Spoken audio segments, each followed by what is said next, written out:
Don't walk away from me, Anthony. You walked away from me for 2 weeks. I didn't say anything. You left me. In the house of Colade. A man has to do what a man has to do. A man has to do what a man for my friend. Would you disappear from there? I felt I left you in good hands. You felt like you left me in good hands. Colade says a good man. Well, he is. Yeah. He really is. Then welcome back, darling. Yeah, how was your leave? Well, did you spend time with your girlfriend? I could have used.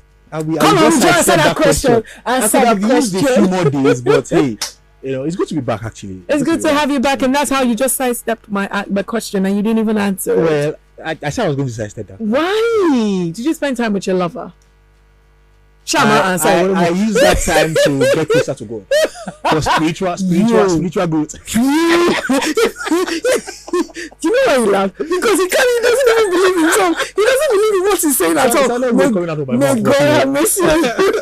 So today, basically, time for Love Thursday anyway. Today, before we came on air, I was talking to him and I said I had a conversation with somebody. And I don't know why people get offended when I'm telling or I'm just sharing my spec and the kind of guy that I want, or a man is sharing the kind of girl that, sharing with his friends the kind of girl that he wants. If a man says he wants a tall, slim, beautiful lady, who are you to say that it's a bad thing, there's more to it than that? And I'm like, he knows that there's more to it, but why do you make it seem like as if he's, what's that word, shallow and it's exactly what he wants. I have a right to my prayer, and I have a right to my prayer points. If I say I want a tall, dark, handsome man that is rich, who are you to tell me that I'm a gold digger? If you have a daughter, you don't want your daughter to marry a rich person.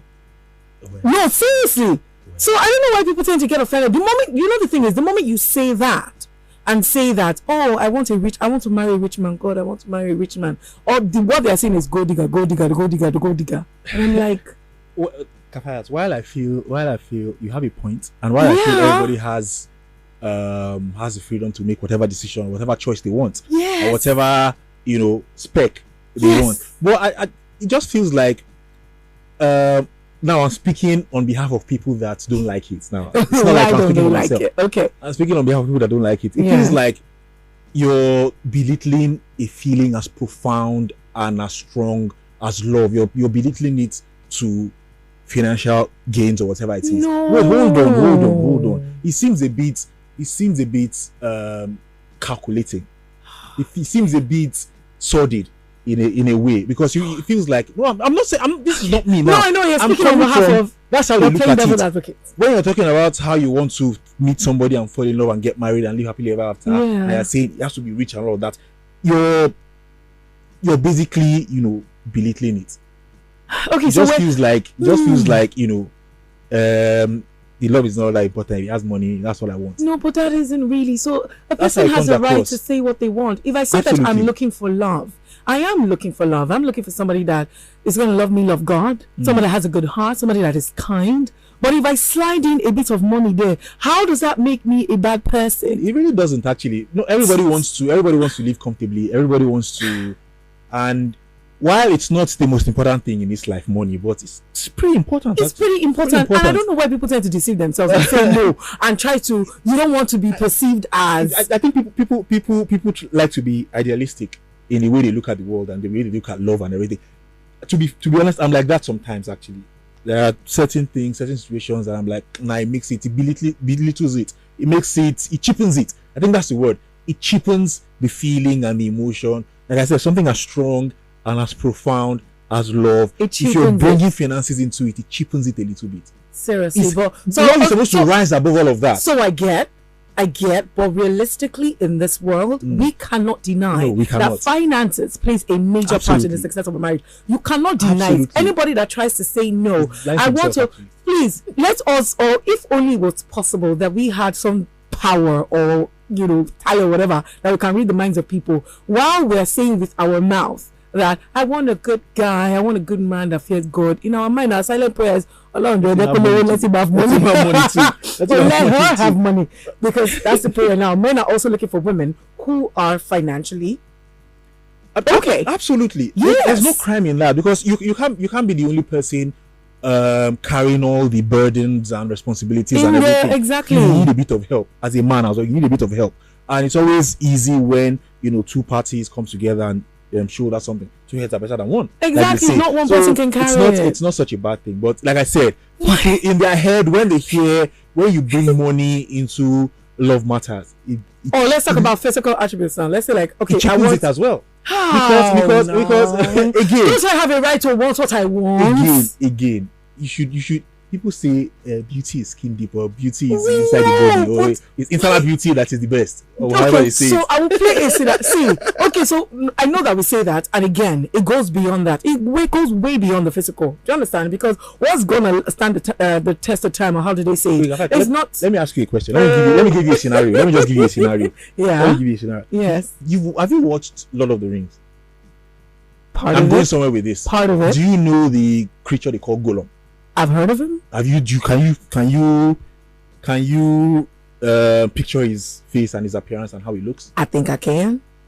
If there's a person that looks like Gollum now, why are you doing this? Wait, I'm heading somewhere. let me bring out the picture so you can picture it. Please don't do this to me. Someone that looks like Gollum, has money, very nice, kind, and everything, but looks like Gollum. No. Like you know for a fact. No. No. Look, no. That comes across. It don't make me no bad person. But no. That comes across as shallow and cheap. See, it doesn't come across as I'm not accusing you of anything. I'm just saying that's how people look at it, because they feel like all of this love should be above and beyond all of this. That's the point. Who said that? Who said it should? That's how it should be. How. Love your wife or your husband as Christ loved the church, or whatever it is. Yeah. And the love of God is beyond all of this. God loves everybody equally, no matter how you look, no matter what you are, no matter. I can't stone you. I'm just saying. You're trying to prove your point. I'm just saying. So, like this creature now. This creature. Thank you for saying the creature.